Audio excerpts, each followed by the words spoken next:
Yo, what's going on, everyone? It is PokeProdz here once again, and today we're doing something a little different. We're not doing traditional Wi-Fi battles. We are actually going to do a team building guide. So I'm going to hop right into this. If any of you are new to the Wi-Fi battling and the meta game, this is going to be very good for you, because I have a little bit of the setup.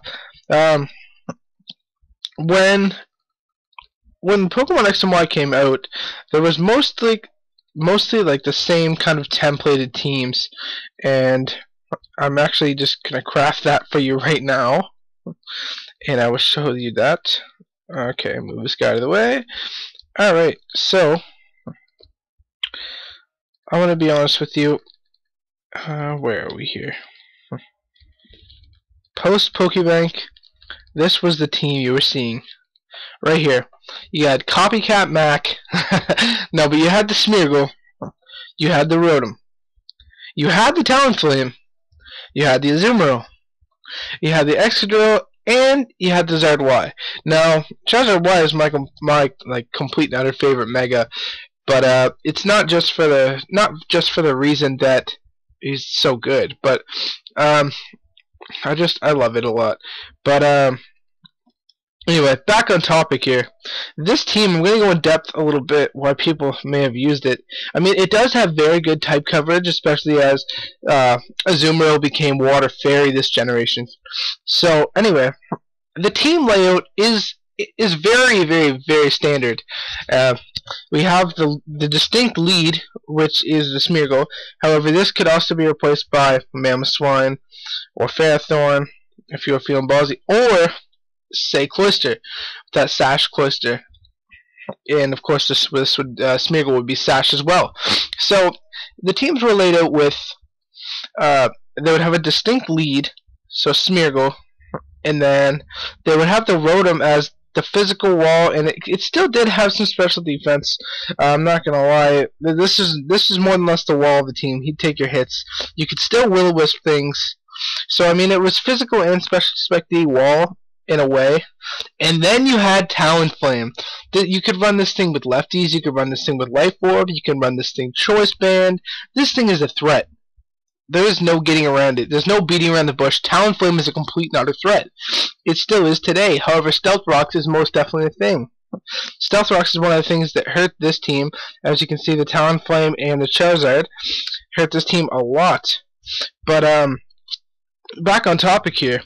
So Talonflame was your physical sweeper in a way. However, you also did have Azumarill, and what Azumarill did was it was pretty typical. Belly Drum, max your attack out, Citrus Berry, get the health back, Aqua Jet, everything your opponent could throw at you. However, something I didn't really speak on Talonflame is the fact that it could just priority Brave Bird everything with Gale Wings. This is another thing that's relevant in Azumarill. He could Aqua Jet everything, so your opponent really couldn't do anything unless they had the Bullet Punch, and then shit got real. But Azumarill has some natural bulk to it, so most of the time it could live. But yeah, you also had Excadrill, which clearly is multi-purpose.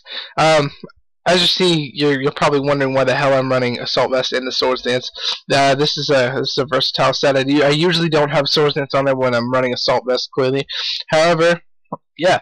So they had Excadrill, and it's usually there's a couple sets, but it's usually Air Balloon, so you could switch in on Earthquake if need be, if you predicted it. But anyway, he's Rapid Spin, clearly, because I mean he's here for your spinner, but he's also a physical sweeper.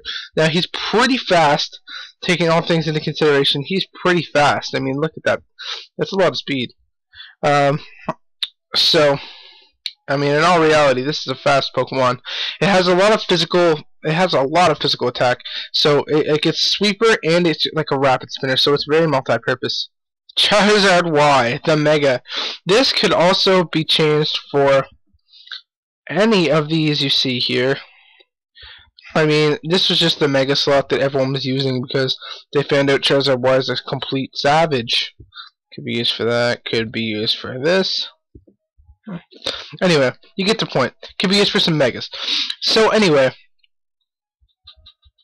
So anyway, what we're doing is we're going ZY because this thing is a complete threat. And this thing is also another special sweeper. And not to mention, well, if it's correct, it was built correct, it was timid, solar power, all this stuff. Drop, bring up the sun when it mega evolves, flamethrower, or solar beam would almost OHKO everything other than Goodra, but Goodra was even pretty easy to take out. But anyway, that was the main thing. So what we're gonna get into today is, as you can see here, we have like a bulky Pokemon. There's usually, like, here's how teams go. There's usually a distinct lead Pokemon. Then you have your physical wall, your special wall. You have a physical attacker, a special attacker, and with your mega thrown in there, you'd have like no big deal. That could be also a physical sweeper, like, you know. But yeah. So I'm just gonna make a little team for us for what we could try here. Oh, you watch someone use this team against me. Let me see here. What do we have? We have this Salamence. We'll use this Salamence for example. So I have my nice Salamence over here, and let's say I have Mamoswine. So I have my distinct lead already, Mamoswine. I have a physical sweeper, which is my Salamence. I have a somewhat special sweeper, but he's also multi-purpose. It has that magic bounce, which means I can clearly, well, for those of you who don't know what magic bounce does, what it does is basically it bounces back status moves at your opponent, in a nutshell. So we have that. Now, what are we missing here? We're missing a Fizz Wall.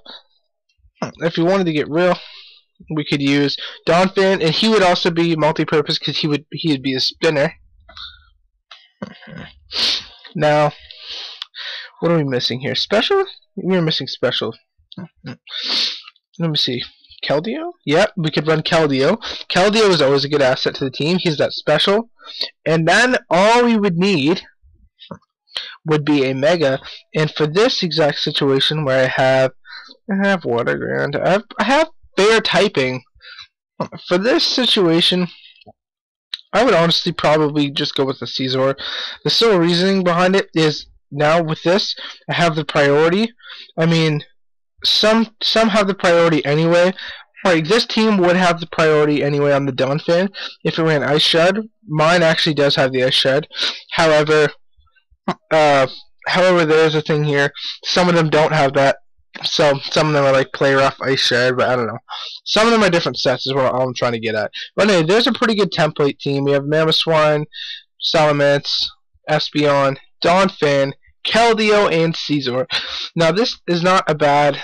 This really isn't too bad of a team. Like, I would use this competitively. I don't see any big, huge flaws that are out to me. I mean, everything here would clearly have an item, but I mean, that's just, you can do that yourself. So anyway, that's about that. That's about it. Anyway, guys, that's all I wanted to talk about today. So I hope you enjoyed it. Smash that like button real quick if you did. Leave a quick subscribe. And make sure to check out my live streams. I'm actually going to be live streaming tomorrow. If you guys see this today, it is February 24th. And I should be streaming tomorrow. Well, no, that's wrong. I will be streaming tomorrow for sure. Anyway, that's all for now, guys. PokeProdz.